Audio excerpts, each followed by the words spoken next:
পাচার করার আগেই ৪৪ কেজি গাঁজাসহ ৩ জনকে গ্রেপ্তার করল আসানসোল দুর্গাপুর পুলিশ কমিশনারেটের গোয়েন্দা বিভাগ বা ডিডি। বুধবার সন্ধ্যায় গোপন সূত্রে খবর পেয়ে আসানসোল দক্ষিণ থানার জিটি রোডের কাঁকরশোল এলাকা থেকে এই ৩ জনকে গ্রেপ্তার করে। ডিডি সূত্রে জানা গিয়েছে, ধৃতরা নদিয়া জেলা থেকে গাঁজা নিয়ে আসানসোল এসেছিল, কিন্তু সেই গাঁজা পাচার করার আগেই আসানসোল দুর্গাপুর পুলিশ কমিশনারেটের গোয়েন্দা বিভাগের আধিকারিকেরা তার গোপন সূত্রে পেয়ে যান। এরপরেই তারা আসানসোলের কাকড়াশোল এলাকায় অভিযান চালিয়ে ৪৪ কেজি গাঁজাসহ ৩ জনকে ধরে ফেলেন। এত পরিমাণ গাঁজা কোথায় পাচার করা হচ্ছিল তার তদন্তে নেমেছে গোয়েন্দা বিভাগ। এই প্রসঙ্গে এক আধিকারিক বলেন, ওই ৩ জনকে জেরা করে জানার চেষ্টা করা হচ্ছে তারা এত পরিমাণ গাঁজা কোথায় পাচার করার জন্য আসানসোলে নিয়ে এসেছিল। জানা গিয়েছে, বৃহস্পতিবার ধৃতদেরকে আসানসোল আদালতে পেশ করে পুলিশ রিমান্ডে নেওয়া হবে, যাতে ডিডির আধিকারিকরা তাদের জেরা করে এই গাঁজা সম্পর্কে আরও তথ্য জানতে পারেন।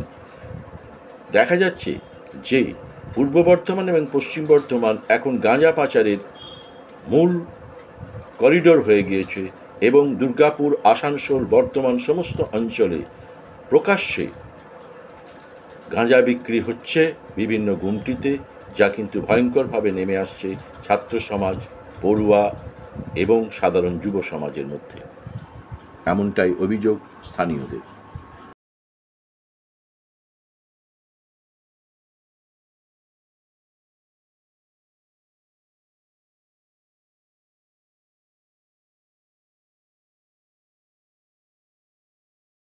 आसनसोल दुर्गापुर पुलिस कमिश्नरेट की गुप्तचर शाखा ने बुधवार शाम को गुप्त सूचना के आधार पर कार्रवाई करते हुए आसनसोल दक्षिण थाना क्षेत्र के काकड़शोल इलाके से 3 तस्करों को लगभग 44 किलोग्राम गांजा के साथ गिरफ्तार किया है।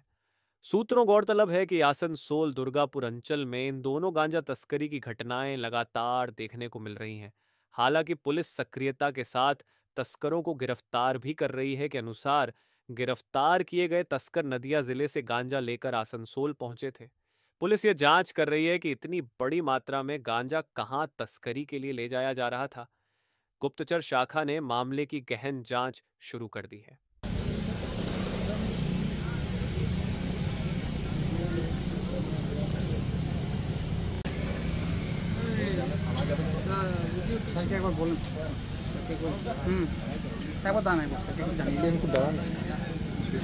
क्या चल